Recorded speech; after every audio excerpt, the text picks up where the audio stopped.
Freddy Sarg était l'invité de l'espace culturel du Temple le 1er avril dernier.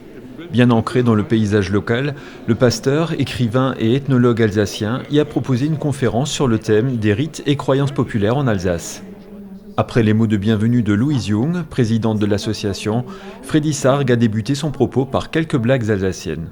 D'abord, je vais vous raconter une ou deux bonnes blagues, puisqu'elle a parlé que j'ai fait des blagues, alors je vais vous raconter une que j'ai même, vous savez que dans les couvents, le père abbé racontait le dimanche de Pâques une bonne blague.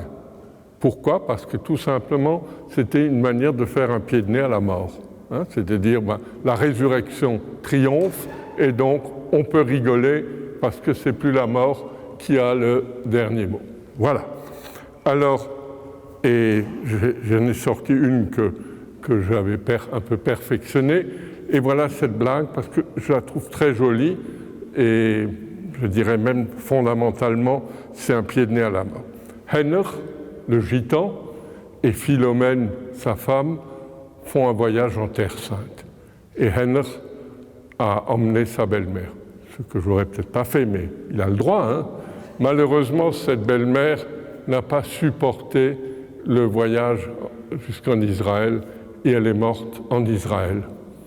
Et voilà que Henner et Philomène sont dans un magasin de pompes funèbres à Jérusalem et ils se renseignent sur les prix. Et alors on leur dit, écoutez, si vous voulez l'enterrer ici, c'est 3 000 €. Si vous voulez l'enterrer en Alsace, c'est 12 000 €. Et Henner fait pour la belle-mère, le meilleur est juste bon. Elle sera enterrée en Alsace. Alors là, Philomène a à nouveau des yeux d'amour pour son mari, parce que ça, c'était vraiment... Elle s'y attendait pas. Et en sortant, elle disait, Henner, je ne savais pas que tu aimais à ce point ta belle-mère. Philomène, c'est pas ça. Mais là, j'ai entendu, il y a 2000 ans, ils ont enterré un bonhomme, et 3 jours après, il est ressuscité. Je voudrais pas que ça arrive à la belle-mère. Donc, ils préfèrent donner 12 000 € et être sûr qu'elle est bien. Alors, dans le même esprit, et alors à la fin, je vous en raconterai une du monde juif, mais là, dans le même esprit-là, c'est Roland Dumas, le ministre des Affaires étrangères, qui 2 ans avant la mort de Mitterrand va le voir. Et il dit, Monsieur le Président, on sait que vous êtes malade, qu'un jour vous partirez pour l'éternité. On est en train de réfléchir où vous enterrer. Et oui, alors qu'est-ce que vous avez comme idée? On voudrait vous enterrer au Panthéon. Ah non, ça c'est impossible. Il y a déjà tellement de socialistes au Panthéon, je peux pas, je supporte pas. Ah bon. Monsieur le Président, on pourrait vous enterrer peut-être au Père-Lachaise. Ah non, là-bas il y a des cons. Non. Bon, mais Monsieur le Président, on a encore réfléchi, on pourrait vous enterrer à Jérusalem. Ah, là, bravo. Roland Dumas, là, je vous félicite. Vous avez une très bonne idée. Bon, il y a juste un petit problème. Ah bon? Les caveaux coûtent très cher à Jérusalem. Ah oui? Combien? 1 million d'euros. Quoi? 1 million d'euros pour 3 jours, c'est beaucoup trop. Oui. Mitterrand, il croyait à la résurrection. Et j'ai même eu l'honneur de lui serrer la main à l'Élysée. Et à partir de ce jour-là, pendant 15 jours, je n'ai pas lavé la main, je l'ai mis sous cellophane, n'est-ce pas? Mitterrand, voilà. C'était Marcel Heydrich, ceux qui le connaissent encore. Marcel Heydrich, c'était un ami que j'avais fait venir, on était devenus très amis, il a reçu la Légion d'honneur de Mitterrand, et c'est comme ça que j'ai été invité à l'Élysée pour... Ça fait drôle. Bon, maintenant, je vais vous parler un peu des coutumes alsaciennes. Je vais encore vous raconter une blague pour vous détendre qui vient du monde juif. Et c'est un ami juif qui me l'a raconté. C'est dans la synagogue, il y a 2 juifs pratiquants qui descendent au pissoir. Oui, ça fait partie de la vie. Et à un moment donné, et ils sont là tous les deux dans le pissoir, il y en a un qui dit à l'autre, « Toi, tu as été circoncis en 1950 par le rabbin Lévy. » « Mais oui, comment est-ce que tu sais ça? » Oh, c'est simple, tu sais, le rabbin Lévi coupait les zizi de travers, était en train de me pisser dans ma chaussure. Ben oui, c'est un peu un risque, n'est-ce pas? Bon, voilà, maintenant on va parler plutôt des traditions, des coutumes. Alors comment est-ce que je suis arrivé en 2 étapes? J'ai eu la chance d'avoir un très bon prof, Marc Filonenko, qui était prof d'histoire des religions. Il voulait me faire travailler sur les manuscrits de la mer morte. Je trouvais que ces gens-là étaient morts, donc je ne vois pas quel est l'intérêt de travailler sur la mer. Et alors Filonenko, voyant que je m'intéressais beaucoup à l'Alsace, m'a dit, écoutez, il y a un de vos collègues, Hans Barth, beaucoup connaissent le pasteur Barth, Hans Barth, qui a fait un travail sur la mort. Alors vous pourriez faire un travail sur la naissance. Et je lui ai dit, ah mais ça c'est une bonne idée. Et comme j'ai de la famille en Alsace-Bossu, hein, je vous ai dit, les Véron et autres, le Butterschorsch de Hautevillers et d'autres, j'ai commencé à faire des enquêtes sur le terrain et j'ai rencontré des sages-femmes, puisque c'était encore l'époque où vous aviez les sages-femmes qui allaient à domicile. Hein. C'était pas, vous n'alliez pas accoucher à l'hôpital, vous alliez à domicile, les sages-femmes passaient à domicile.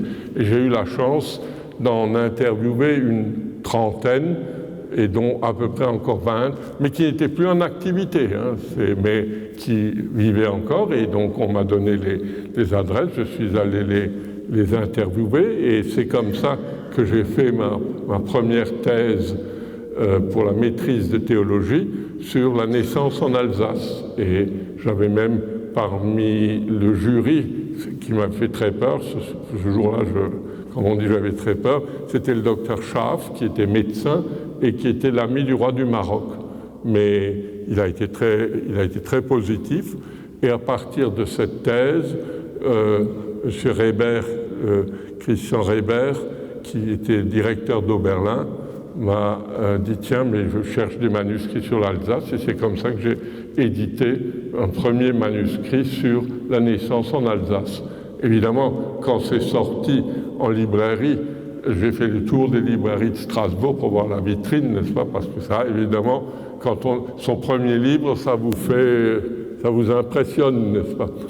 Et puis après, et surtout c'était passionnant, toutes ces sages-femmes qui m'avaient raconté leur trajectoire, les difficultés, mais aussi les joies et tout ça, c'était vraiment quelque chose d'intéressant. Et après ça, j'ai fait le mariage en Alsace, mais oui, bon, normalement il faudrait d'abord faire le mariage avant la naissance, mais bon, donc j'ai ensuite fait le mariage en Alsace, croyances populaires, et ensuite du berceau à la tombe. C'est ça le gros livre qui était sorti chez Oberlin et qui a eu 4 éditions. C'est évident que on était très heureux, et puis c'est comme ça que je suis passé dans les différentes paroisses, les lieux aussi, et où j'expliquais les coutumes alsaciennes. Voilà.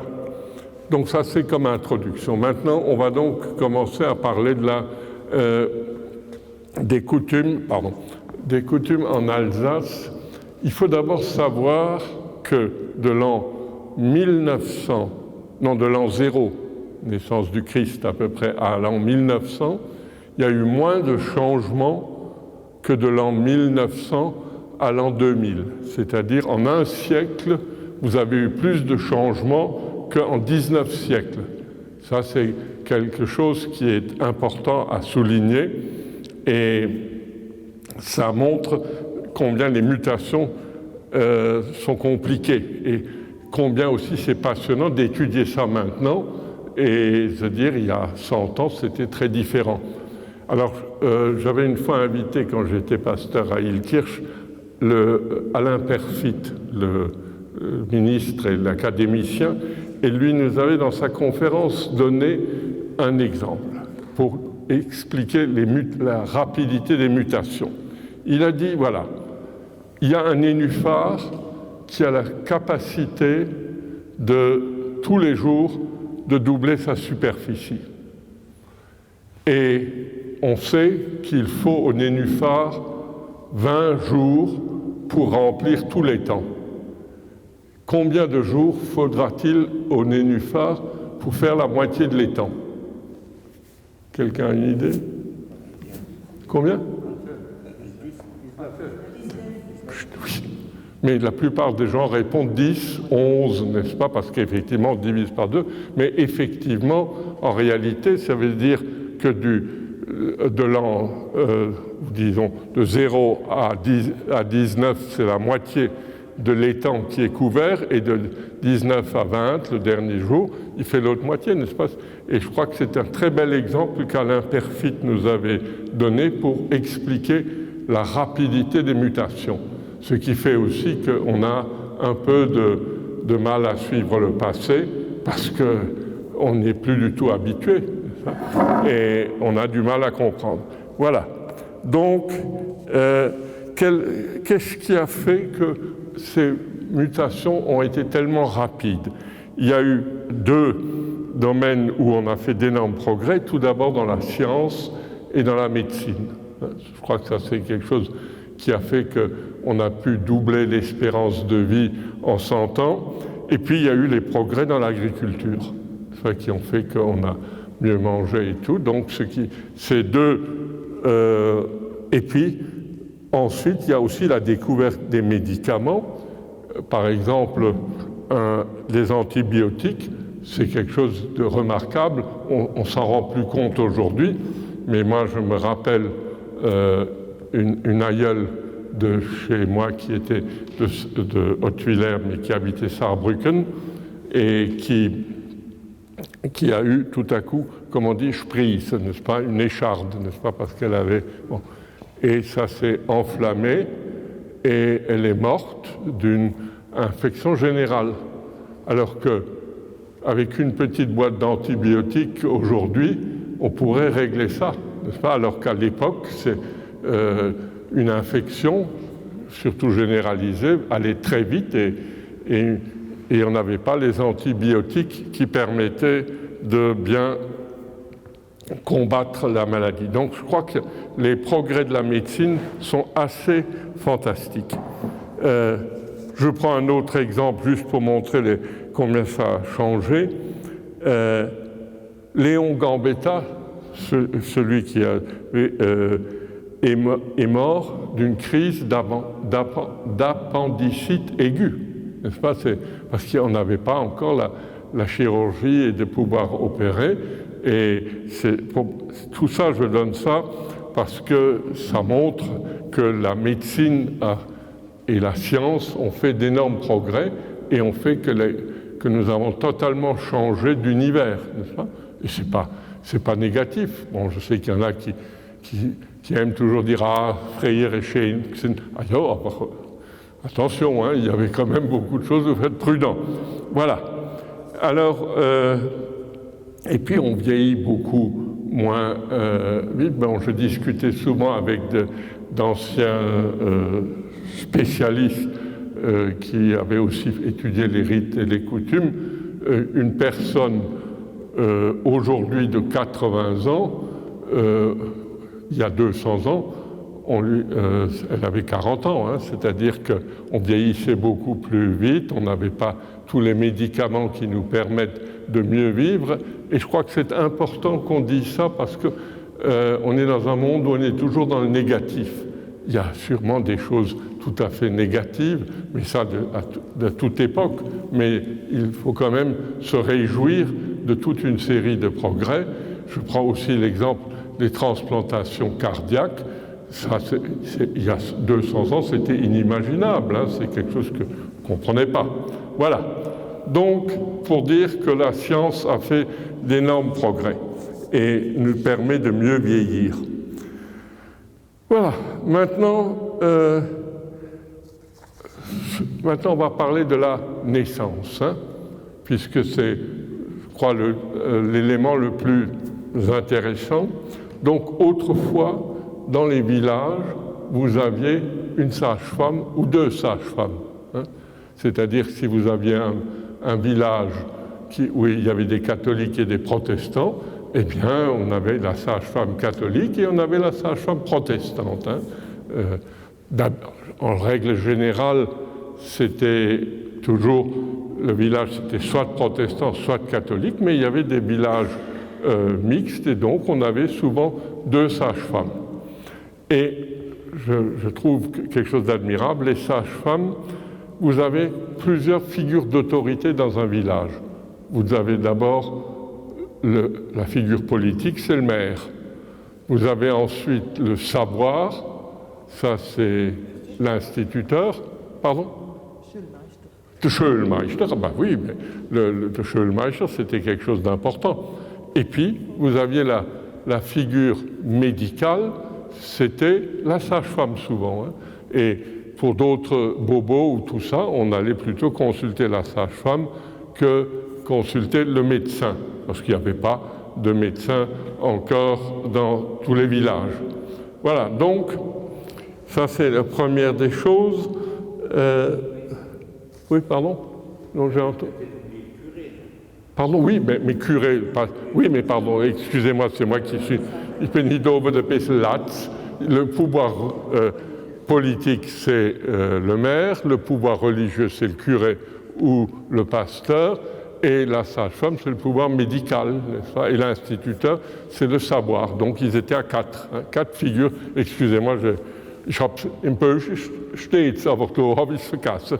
Vous voyez, avec l'âge, vous savez. Hein. Bon, surtout je fais ça sans note. Hein. Bon, alors, ce qui est très intéressant et qui m'a beaucoup marqué pour les sages-femmes, c'est que les sages-femmes, les accouchements se faisaient donc à domicile et on accouchait dans une chaise d'accouchement. Ceux qui connaissent peut-être le musée alsacien de Strasbourg, il y a une chaise d'accouchement. La seule chose que je reproche un peu à certains chercheurs, ils ont dit que c'est la chaise d'accouchement qui servait tout le temps, alors que ce n'est pas possible. Parce que si vous voyez celle du musée alsacien, je klein Stehle, pas les femmes s'asseyaient comme ça.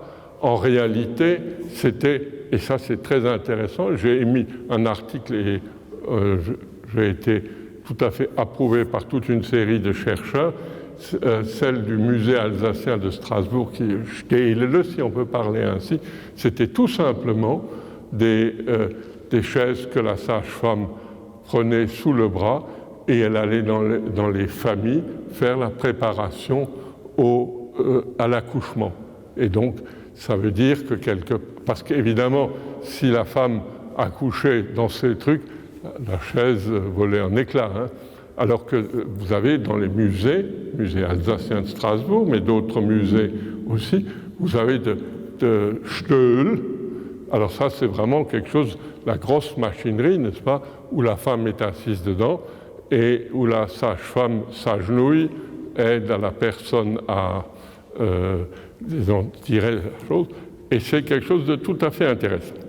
Donc, ce qui me paraît fort intéressant, c'est le fait que les sages-femmes faisaient de la préparation à l'accouchement, hein, puisqu'elles avaient cette petite chaise de démonstration, et je crois que ça, c'est quelque chose de très important. On n'a peut-être pas toujours mesuré combien il faut préparer les choses, et que si on ne prépare pas, ça peut être très angoissant pour la femme. Et je sais, mon cousin Michel Hirman, que vous connaissez peut-être, le docteur Hirman, ses parents étaient aussi chirurgiens et gynécologues. Michel Hirman disait dans certaines cliniques, c'est fait un peu à la va-vite. Par exemple, la femme vient et est mise dans une petite salle ou dans une chambre où elle va accoucher. Le médecin, le grand patron passe et il dit « Ah, c'est encore pas ouvert, si ça continue, il faudra faire une césarienne ». Et évidemment, si vous faites ce genre de discours, la personne, après, est tellement angoissée qu'effectivement, elle ne pourra pas accoucher facilement, et 1, 2 ou 3 heures après, le médecin dit, ah, voyez, j'avais raison, elle n'arrive pas à accoucher normalement, il faut faire une césarienne, sans se rendre compte que peut-être ce monsieur, ce médecin, avec ses paroles, a peut-être tellement angoissé cette femme que, évidemment, ça n'est pas venu. Mais après, il avait raison, hein. Ich habe es schon gesagt, gell? Sie hat nicht, et oui. Donc, il est très important que les femmes accouchées à la maison, dans un environnement qui était positif et où, quelque part, elles se sentaient soutenues. Et ça aussi, ce qui est très intéressant, les sages-femmes avaient aussi une formation un peu religieuse. On a parlé avant de religion, mais parce que si jamais la femme, et il y en avait quand même toute une série qui mourait en accouchement, c'était elle souvent qui terminait avec la parturiente, n'est-ce pas, priait avec la parturiente, et ensuite c'était quelque part le départ pour l'éternité. On n'avait pas toujours le temps de chercher le curé ou le pasteur, n'est-ce pas? Et donc la sage-femme avait aussi cette formation et cette fonction religieuse d'accompagner les personnes qui étaient en difficulté et qui pouvaient mourir. Parce que, oui, le baptême, oui, mais nicht so schnell. Après, on va venir au baptême, hein, mais ça, je parle de l'accouchement. Mais effectivement, vous avez raison, si tout à coup, un enfant, une femme accouchée, et que l'enfant, lui aussi, pouvait être, disons, on n'avait pas trop d'espérance de vie, on pratiquait ce qu'on appelle effectivement, pas le baptême de l'enfant, mais la Nottaufe, c'est-à-dire le baptême d'urgence, Nottaufe. Et c'est vrai que c'est souvent les sages-femmes qui administraient la Nottaufe, ce qui fait qu'évidemment, elles avaient une formation à la fois psychologique, médicale un peu quand même, et puis aussi religieuse, n'est-ce pas, puisqu'elles... Ceci est encore le cas aujourd'hui. Quoi? Oui. Ceci est encore le cas aujourd'hui, les Nottaufe. Ah, les Nottaufe, oui, oui, ah ben oui, c'est pas quelque chose. Ben oui, parce que souvent, il y avait cette idée que si on n'était pas baptisé, on n'arriverait pas là en haut. Donc, la Nottaufe, c'était une manière de faire que l'âme de l'enfant aille quand même au ciel. Mais vous avez raison, la Nottaufe existe encore aujourd'hui. Mais autrefois, c'était beaucoup plus pratiqué. Voilà.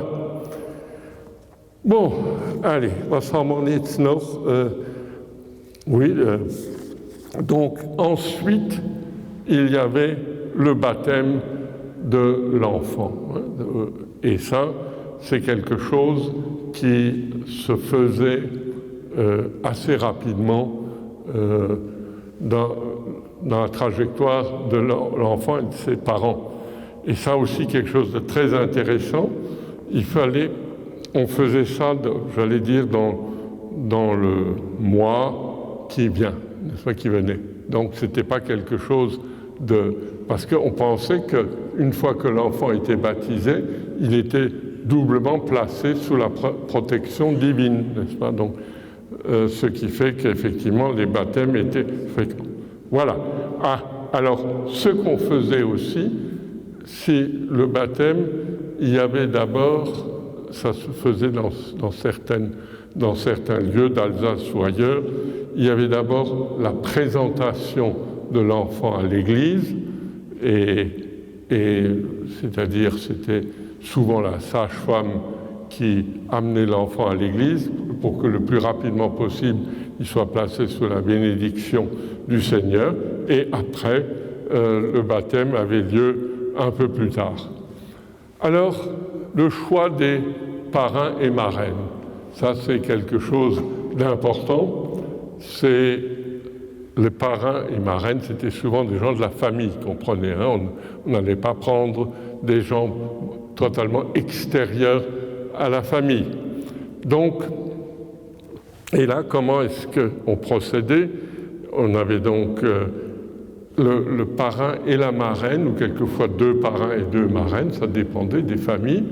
Eh bien, offrait à l'enfant une pièce en or. Et en or, ou disons quelque chose de précieux. C'était le cadeau qu'on faisait à l'enfant.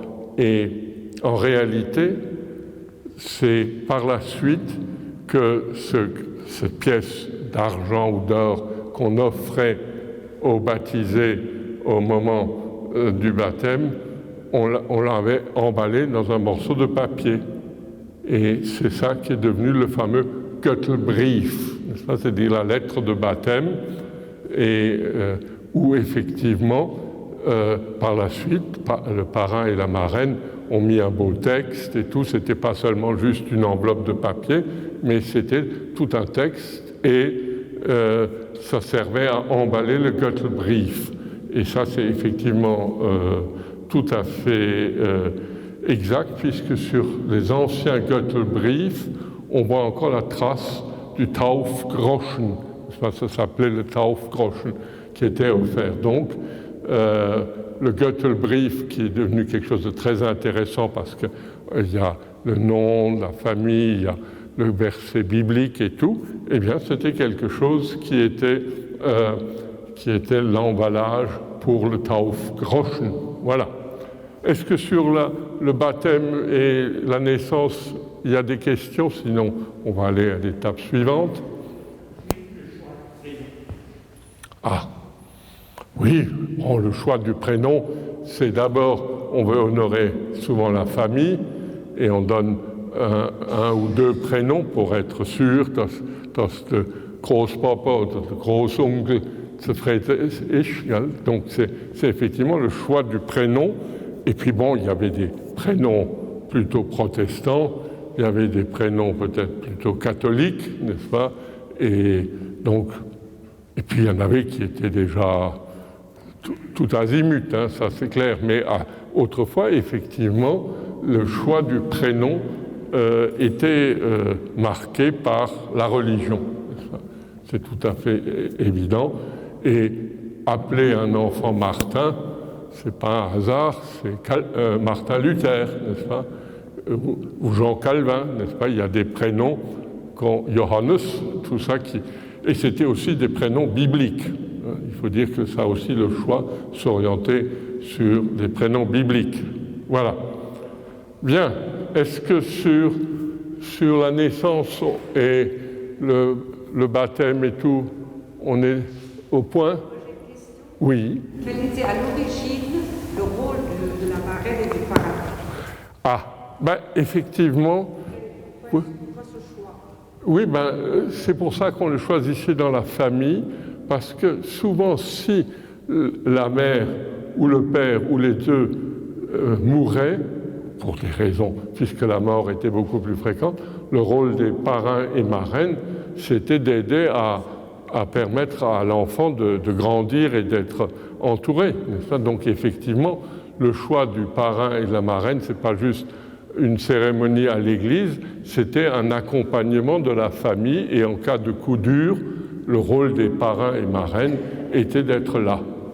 Donc, est-ce que j'ai répondu à votre question? Très bien. Donc j'ai une bonne note. Ouf, j'ai eu peur. Bon, voilà.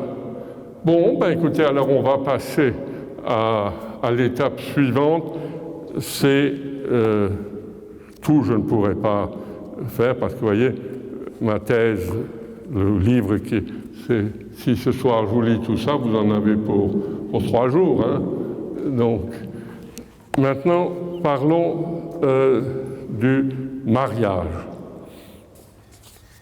Autrefois, on se mariait beaucoup plus jeune, n'est-ce pas? C'est tout à fait évident. Mais il y avait aussi cette notion que, avant le mariage, on avait déjà des expériences. Hein. Je veux dire, là, je n'ai pas maintenant les dictons en tête parce que, vous savez, ça fait des années, mais il y avait des dictons qui disaient qu'avant d'épouser une demoiselle, il fallait quand même voir si ça marchait. Hein. Probieren, ich weiß nicht, wie ich kann probieren, besser wie studieren. Ja, geht über studieren. Donc probieren, il faut essayer. Je vous laisse deviner qu'est-ce qu'il fallait essayer. Mais donc, on avait quand même cette notion aussi des relations sexuelles avant le mariage. Hein. Seulement, il fallait être discret hein, et pas afficher ça. Mais il y avait quand même toute une série d'éléments dans ce sens-là. Bon, alors le mariage attendez voir, les danses, bon, les chants lors des mariages, tout ça, là je ne vais pas vous les lire, mais les mariages étaient toujours quelque chose de très important. Il y avait souvent quelque chose entre 50 et 100 personnes qui étaient invitées. C'était un événement important et c'était souvent aussi de nouveau l'alliance entre deux familles, ça, puisque souvent on n'essayait pas de se marier entre cousins, n'est-ce pas? Ça, c'est, même si lointainement tôt, à la 3e, 4e ou 5e génération, mais normalement les mariages se faisaient quand même. Bon. Mais il y avait aussi Hierot evert de meest no weis wer sie ist, n'est-ce pas? C'est-à-dire, malgré tout, il fallait connaître la dame qu'on allait épouser. C'est pour ça evert de meest, n'est-ce pas? Donc, c'est la voisine de là derrière, donc là, on sait ce que ça vaut, et donc, voilà. Donc, les mariages, autrefois, c'était à l'église que ça se pratiquait, et après, les repas de mariage pouvaient durer 2 ou 3 jours. Hein. C'était pas c'était des grandes fêtes, et dans les villages, c'était quelque chose de tout à fait intéressant. Bien, est-ce que sur le mariage, vous avez des questions à me poser? Hein, Hirode? Non? Joie et difficultés dans la vie de couple, bon, décembre. Les belles-mères, hein. Ça, c'était toujours un motif un peu de tension, puisque normalement, on a 2 belles-mères, hein. Non, une mère et une belle-mère, n'est-ce pas? Donc, dans le couple a 2 belles-mères, n'est-ce pas? Et puis, il y avait des moments où la belle-mère, quand elle voulait trop se mêler de la vie des jeunes, ça créait des tensions, hein, cette manchmal. Tiens, tiens, je vais vous lire quelques dictons alsaciens que j'ai collectés à l'époque pour les mariages. C'est rigolo, je vous les traduis, mais d'abord en alsacien. Was ist flüssiger als Wasser? Das ist Schwiegermame. Sie ist überflüssig. Qu'est-ce qui est plus liquide que l'eau? C'est la belle-mère, elle est superflue. N'est-ce pas? Voilà. Man sieht lieber die Schwiegermama von hinten als von vorne. On préfère voir la belle-mère de dos plutôt que de face. Hein. Ça, c'est encore des dictons. Ich liebe Pappel. Die Schwiegermama her ich lieber Pappel von Wiedem als Wissen in der Aue sein. Donc, je préfère voir la belle-mère parler au loin que de voir le blanc de ses yeux. N'est-ce pas? Ça, c'est Schwiegermama ist ein Stück vom Teufels Hosenföder. Chaque belle-mère est un morceau de la culotte du diable, n'est-ce pas? Ben oui, il y avait toute une série de dictons. Oui. Was ist der Unterschied zwischen einer guten Zigarre und Schwiegermama? Bei der Zigarre sind die ersten Zigarren die besten und bei der Schwiegermama die letzten. N'est-ce pas? Quelle est la différence entre un bon cigare et une belle-mère? Pour un cigare, ce sont les premières bouffées qui sont les meilleures. Chez la belle-mère, ce sont les derniers souffles. Hein. Non. Schrecklich, hein, dass man so sagen kann. Mais je l'ai récolté dans beaucoup de familles. Hein. C'est pas juste une fois. Oui. In Chinesisch nennt man eine Mama Zang und eine Schwiegermama Bisszang. Bisse, ça veut dire mordre, n'est-ce pas? En chinois, on nomme une mère une tsang et une belle-mère une tenaille. Pissang, n'est-ce pas? Vous voyez, il y avait tout un langage humoristique pour parler de la belle-mère. Mais elles sont quand même importantes. Hein.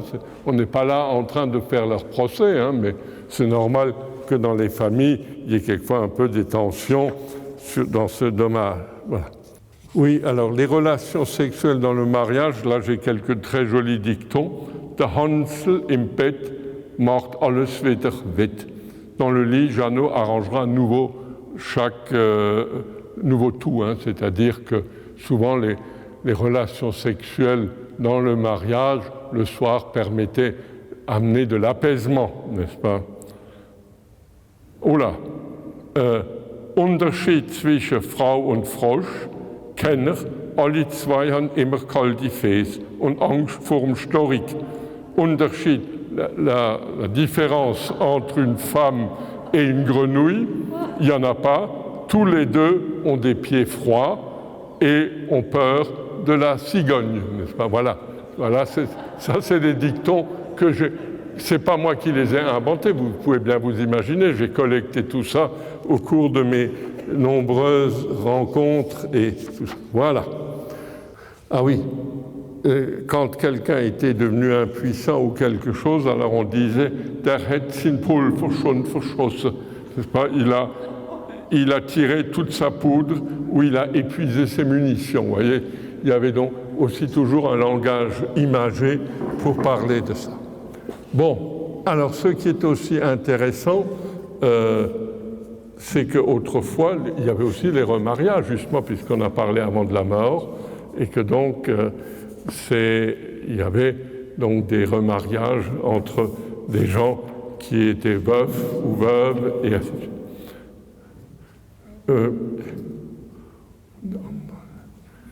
Ah, oui, alors là, je vais encore vous lire quelques bons dictons pour le mariage. Fidélité. In der Frau von der andere tötet Teufel Löffel Honig, n'est-ce pas? Pour les femmes des autres, le diable met une cuillère de miel, n'est-ce pas? Bon, alors maintenant, oui, il y avait ce qui était aussi très intéressant, les noces d'argent et d'or, il y en avait quand même, donc c'est quand même quelque chose. Et c'était aussi une très grande fête, et là aussi on peut dire que les noces d'or et d'argent étaient fêtées et on se réjouissait beaucoup. Silberne Hochzeit und so, Golden Hochzeit, et là aussi il y avait, pour ces noces d'or, il y avait tout plein de pièces d'or ou d'argent qu'on faisait frapper et qu'on offrait à cette occasion. Voilà. Bon, maintenant, on va aller vers la mort. Wie viel Uhr ist denn eigentlich? 20, 40 minutes. Bon, alors écoutez, on va encore se donner un peu sur l'enterrement. Et là, c'est quelque chose qui m'a aussi beaucoup marqué. Les personnes, quand elles mouraient, elles étaient évidemment, souvent, on mourait à la maison, n'est-ce pas? On ne mourait pas à l'hôpital, n'est-ce pas? Et toute la famille était entourée la personne mourante. Et il y avait aussi souvent des prières, et puis là on cherchait quand même le pasteur ou le curé pour accompagner les gens qui étaient disons qui étaient mourants. Et voilà. Alors là maintenant, il y en aurait des choses à dire. La mort.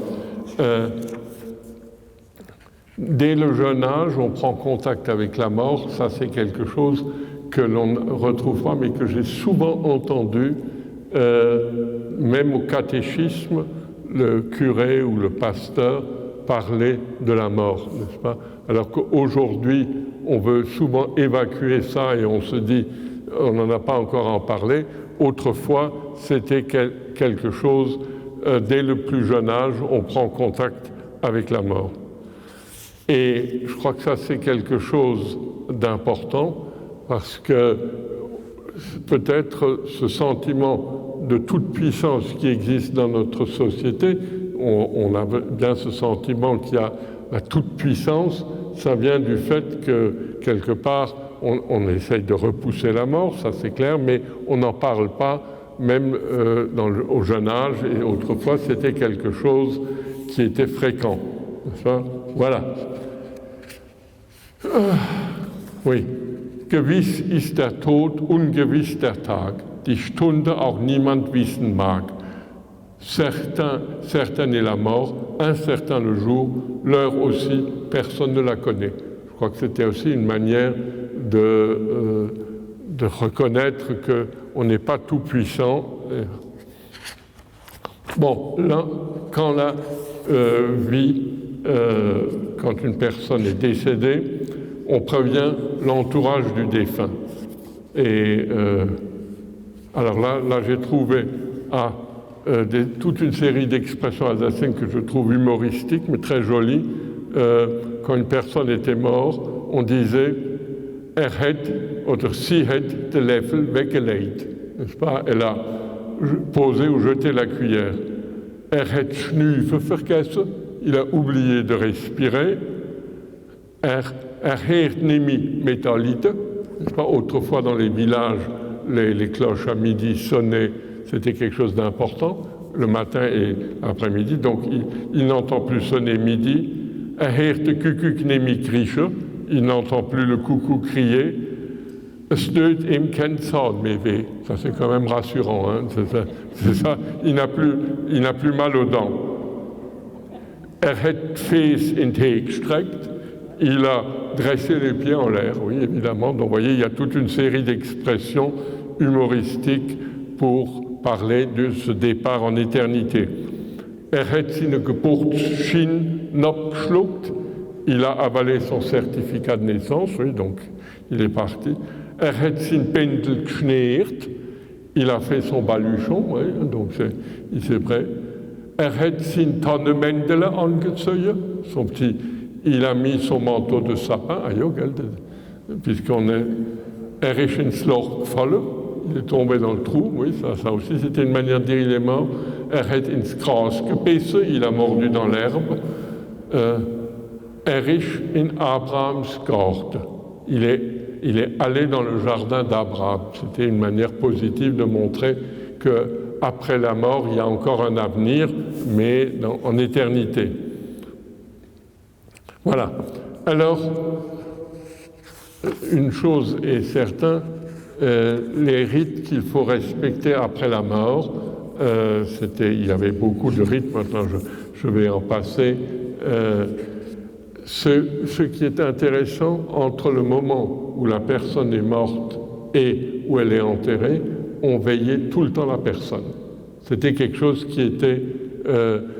on se relayait mais c'était 24 heures sur 24, n'est-ce pas? C'était une manière aussi à la fois d'honorer le mort et de dire que des mauvais esprits ne peuvent pas venir puisqu'on est là, on prie pour le mort et tout ça. Donc ça, c'est une chose importante. Ensuite, l'enterrement. Ça, je me rappelle, j'ai vécu ça plusieurs fois à Hautevillers. L'enterrement, c'était la manière suivante. Le pasteur allait dans la maison de la défunte ou du défunt.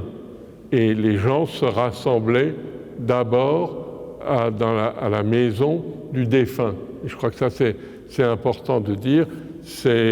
Alors qu'aujourd'hui, les pompes funèbres sont très pressées, et puis hop, alles schnell gemacht werden.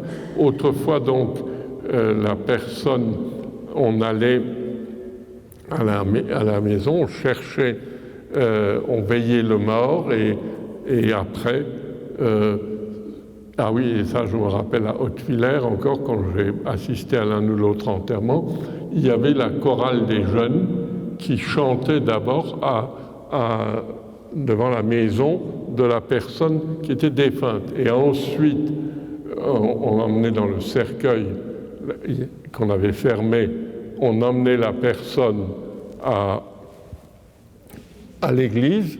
C'était donc la deuxième étape, alors qu'aujourd'hui, c'est la première étape, l'église, n'est-ce pas? Alors qu'autrefois, c'était d'abord prendre la personne dans le lieu où elle a habité, où elle avait sa famille. C'était une manière de respecter. Et ensuite, évidemment, on mettait normalement d'abord la personne au cimetière, normalement dans les très anciennes coutumes, et ensuite on allait à l'église, n'est-ce pas? Parce qu'on estimait que le corps, la terre, il faut qu'il retourne à la terre, et on allait ensuite entendre les chants de la résurrection ou d'autres chants à l'église. Donc, cimetière, enterrement. Ah oui, alors une chose là que je vais juste en parler, et il y avait toujours un très grand repas après l'enterrement. C'est ce qu'on appelait le Licht-Ims, n'est-ce pas? Et c'est là qu'on buvait un bon coup, et souvent, comme m'avaient dit plusieurs personnes, nach der Beerdigung wären 3 oder 4 wieder frisch gemacht. N'est-ce pas? C'est clair, parce qu'on avait bien bu, on avait des relations sexuelles, et donc, quelque part, on remplaçait, si je peux m'exprimer ainsi, la personne décédée. La durée du deuil, bon non, alors maintenant je crois qu'on est à peu près, il y avait les souvenirs funéraires, c'était quelque chose aussi d'important. Ce qui était quelquefois fait dans un certain nombre de villages, c'est que le Göttelbrief était mis dans le cercueil. C'était une manière de, quand la personne arrivait là en haut, n'est-ce pas, avec son Göttelbrief, voilà, j'ai été baptisé donc Lon-Michrin. Non, je dis ça avec humour, mais effectivement, c'était ça. Ça ne se faisait pas dans tous les villages, mais il y a des villages où on m'a dit, oui, le Göttelbrief wird in der Sorge gemacht. Et donc, c'est pour ça que dans certains endroits, on n'a pas de souvenir de baptême, parce qu'ils étaient réutilisés au moment de la mort. Voilà. Bon, écoutez, je crois qu'on a maintenant, wie lange ist es jetzt? Stunde, hein? Ja, fast Stunde. Hein? Maintenant, si vous avez encore des questions, je suis prêt à y répondre. Hein? Comme dit, je ne vous ai pas lu tout le livre, parce que sinon, wären Ringschlaufe. Ja. Bon, alors, y a-t-il des questions encore? Ken freue mich? Est-ce que la sage-femme, dans le temps, était en très grande relation avec le pasteur? Normalement, oui. Ah oui, la sage-femme était en très bonne relation, et elle n'était pas un adversaire, n'est-ce pas? Ce qui est très intéressant aussi, et là on est en Alsace, les premiers en Europe, c'est normalement à l'accouchement se faisait uniquement avec une sage-femme, et il n'y avait pas de médecin, parce qu'on estimait, en latin, je connais la formule, haec viros dedecet, cet art dégrade l'homme, ce qui fait qu'il n'y avait pas d'homme au chevet de la parturiente, c'était uniquement la sage-femme. Voilà. Est-ce que les sages-femmes étaient mariées? Oui, oui. Ah, quel problème. Ça, de ce côté, on n'avait pas du tout, il n'y avait rien de négatif pour les sages-femmes. Au contraire, c'était aussi une manière de les enraciner dans le terroir. L'inscription à l'état civil ou dans les registres paroissiaux donnait lieu souvent aussi à des remarques. Oui, ça c'est clair, mais bon, mais il faut dire qu'effectivement, les registres, c'était important pour les paroisses, pour savoir exactement, et aussi les filiations. Il y avait aussi des gens qui faisaient des recherches généalogique à partir de ces registres. Hein. C'est effectivement quelque chose d'important. Oui, voilà. So, c'est notre Antrifreuil, on peut y passer là. Oui. Vous avez parlé des remariages, Oui. des veufs, des veuves. Oui. On se remarie aussi après un divorce, on divorçait beaucoup. Le divorce était relativement mal vu, n'est-ce pas? Et comme il y avait quand même une solidarité dans le village, il y avait peu de divorces. Les hommes qui voulaient encore un peu batifoler, ils le faisaient discrètement, n'est-ce pas? C'est donc pas du tout qu'ils étaient mieux qu'aujourd'hui, mais ils le faisaient très discrètement. Mais donc il y avait peu de divorces. Je ne dis pas qu'il n'y en avait pas, mais c'était quelque chose qui n'était évidemment pas, qui ne s'est pas beaucoup développé. Ouais. J'ai répondu à votre question. Ouf. Ja. Antrifreuil noch? Il y avait aussi un problème économique. Divorcer posait un sacré problème économique. Ah ben oui.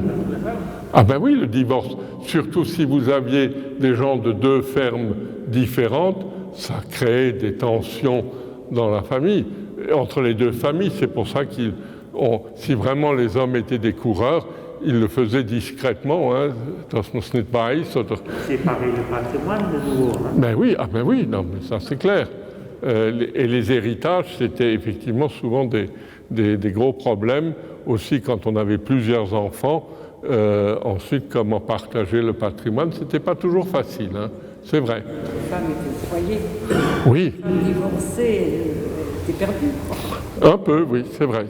Non, il n'y avait pas beaucoup de divorces, mais ça ne veut pas dire qu'on était plus fidèles, mais on le faisait d'une manière plus discrète, n'est-ce pas? Oui.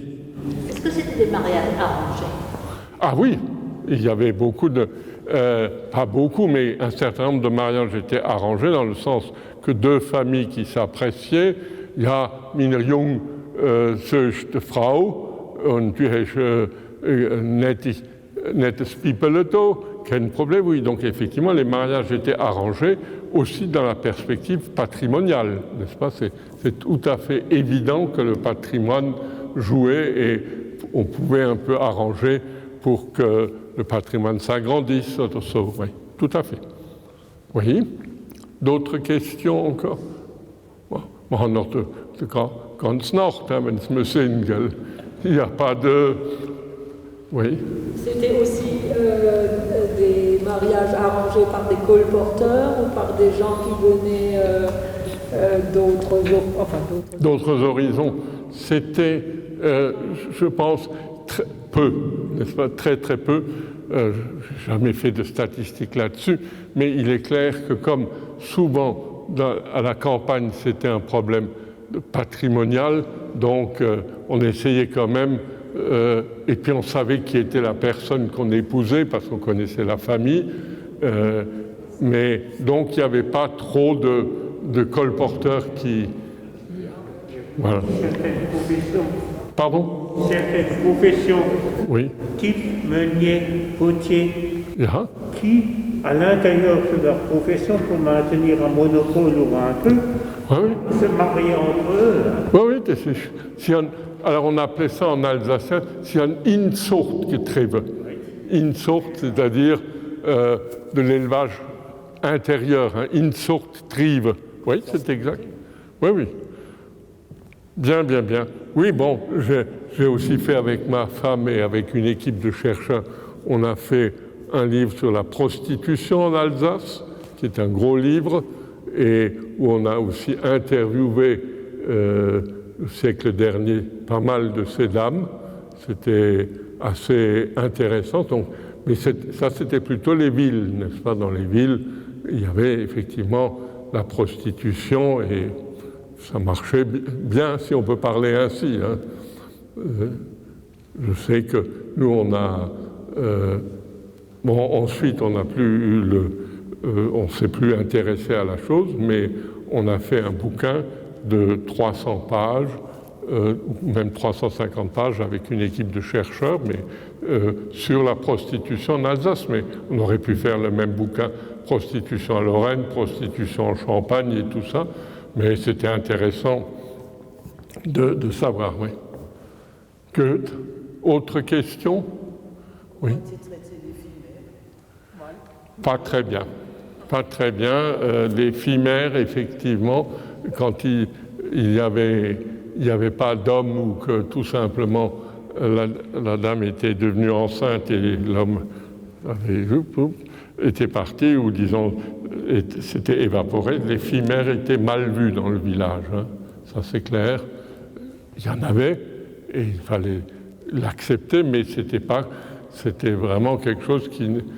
Aujourd'hui, ça ne pose plus beaucoup de problèmes, n'est-ce pas? Mais à l'époque, dans les villages, on montrait quand même du doigt les phimères. Hein. Et on montrait du doigt les enfants. En plus, hein. C'est chaud. Ouais. Et les phimères avaient une place attribuée à l'Église. Oui, c'est juste. Pas dans toutes les paroisses, mais dans certaines paroisses, le pasteur ou le curé, elles avaient oui, wie heißt es? Sindepengel. Sindepengel, oui. Vous voyez, dites, on fait des révisions. Hein. Je vois que vous en connaissez beaucoup, oui, Sindepengel. Les phimères devaient, dans certaines paroisses, protestantes ou catholiques, s'asseoir à un lieu précis et pas à un autre lieu. C'était une manière de les montrer du doigt. Ça c'est vrai. De ce côté, on n'était pas très charitable. Est-ce que dans les cimetières protestants, les enfants qui n'avaient pas été baptisés, il y avait aussi un endroit spécial où on les enterrait? Parce que dans les cimetières catholiques, je sais qu'il y avait un endroit pour les enfants non baptisés. Oui, non, dans les cimetières protestants, ce n'était pas le cas. Non, on estimait que... mais c'est vrai que vous avez raison, un enfant non baptisé catholique qui mourait, il avait un espace réservé, oui. Oui. Bon. Ça vous a plu? On s'arrête? Ça ne veut pas dire qu'on ne peut pas encore discuter un peu, hein, mais je crois que wir haben jetzt eine ganze Stunde erzählt, gell, et on a parlé des coutumes et des traditions. Et bon, il faut dire que c'est passionnant. Justement, ce qui est passionnant, c'est la rapidité des mutations de la société. Oui. Une spécificité alsacienne, c'est les associations dans les communes. Le nombre d'associations qui avaient, que ce soit gymnastique, pompiers, etc., qui sont en train de disparaître. Oui, mais là, vous en aviez d'autres régions où vous aviez aussi des associations très actives. Il est clair qu'aujourd'hui, avec l'éclatement professionnel, l'éclatement sociétal, l'éclatement géographique et tout, ce qui fait que la vie d'un village n'est plus la même aujourd'hui qu'il y a une centaine d'années, hein, pour dire les choses. Vous avez tout à fait raison. Il y avait toujours beaucoup il y avait les pompiers il y avait la chorale paroissiale, il y avait toute une série de groupes qui se réunissaient et qui donnaient évidemment du ciment à la société et au village, n'est-ce pas? Le corps social dans les villages ou même les villes, parce que dans les villes c'était des quartiers, n'est-ce pas, était évidemment beaucoup plus resserré qu'aujourd'hui où c'est presque, je dis ça un peu d'une manière caricaturale, le chacun pour soi, hein, ou chaque famille pour soi. Ça c'est tout à fait clair. Voilà. Quels sont donc le côté magique, le côté du spiritisme pour les différentes étapes? Oui, c'est un bon sujet. Là, vous me posez un truc. Il faut être très prudent. À un moment donné, mon éditeur m'a dit, mais faites donc un livre sur les sorcières, sur tous les gens aussi qui font de la magie ou tout ça. C'est clair, vous en avez beaucoup, mais beaucoup non, mais pas mal. Mais c'est malgré tout un sujet un peu explosif, n'est-ce pas, dans le sens, mais bon, les réunions de spiritisme, il y en a aujourd'hui comme il y en avait hier, hein, surtout dans certains grands villages où on se réunissait et il y avait des histoires de tables tournantes et tout. Il y avait aussi tout cet aspect qu'on pouvait prévoir certaines choses. Ça, c'est vrai, le spiritisme existait autrefois et aujourd'hui seulement, il a aussi muté. Mais je n'ai pas non plus trop cherché. Mais c'est vrai, vous avez raison, c'est une bonne question. C'est une bonne question. Voilà, quelqu'un avait... En parlant de ça, mon père parlait du 6e livre de Moïse. Vous avez déjà entendu ça? Oui, mais ich habe nicht gelesen. Non, mais effectivement, il y avait... Bon, je dis toujours être prudent d'aller dans des séances de spiritisme parce que psychologiquement, c'est ce que j'ai quand même dans mes recherches découvert, les gens qui passaient comme ça dans ces rencontres spirites, ou comme ça, table tournante ou autre, ça sonne énormément. Hein. Ce n'est pas quelque chose qui est anodin. N'est-ce pas? Et au niveau psychique, ça laisse des traces. N'est-ce pas? Mais c'est vrai que vous avez dans les villages, vous avez, mais en Alsace, comme dans d'autres régions, vous avez tout à coup une dame qui fait de la... Oui, voyante, ou alors fait les trucs... etc. Pardon? Oui, voilà. Mais c'est-à-dire qu'effectivement, vous avez disons, du spiritisme dans nos villages et dans nos villes. Mais c'est quelque chose où je discutais avec pas mal de pasteurs, de curés et d'autres, et aussi d'autres personnes, de médecins. On ne va jamais, j'allais dire, sans dégâts dans ce genre de rencontre. C'est quelque chose qui peut vous secouer et vous démoraliser, même si c'est quelque chose qui touche une partie de nous-mêmes où il faut peut-être être très prudent. Mais c'est vrai que j'ai voulu à un moment donné écrire un livre là-dessus, parce que mais effectivement, là, ça serait un bouquin, il faudrait 200-300 pages. Hein.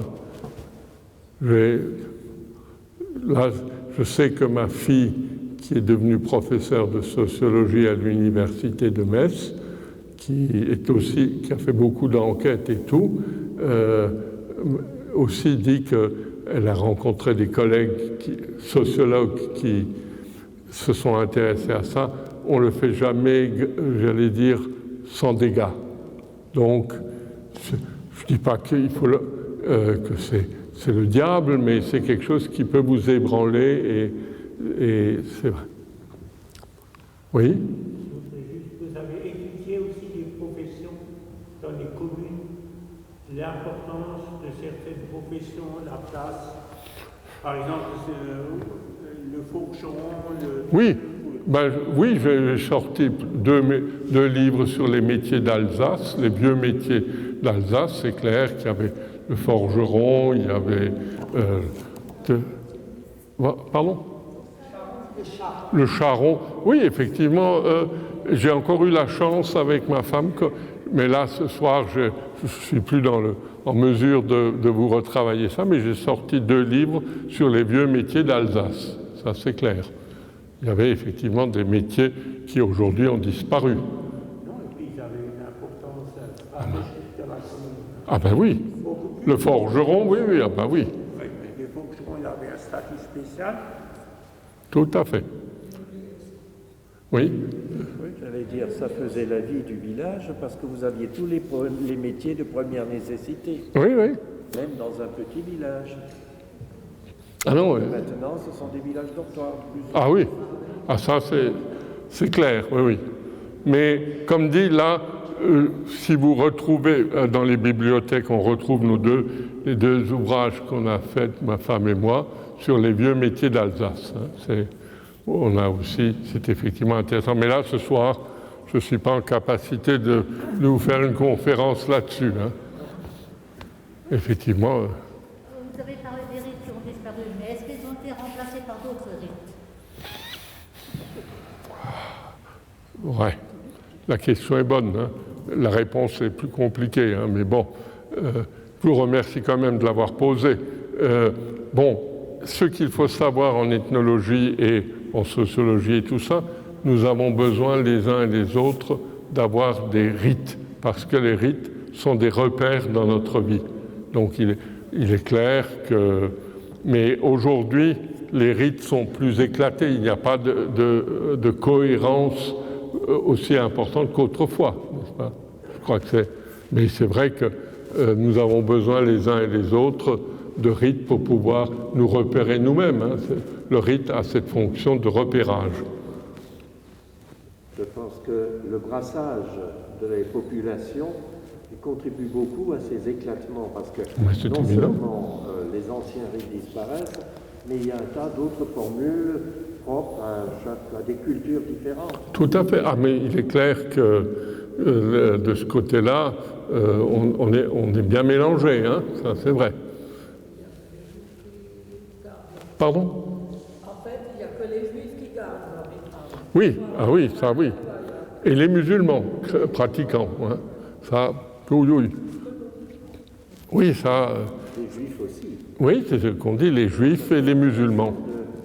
De souligner un petit peu l'impact qu'avait cette population juive dans nos milieux de campagne. Mmh.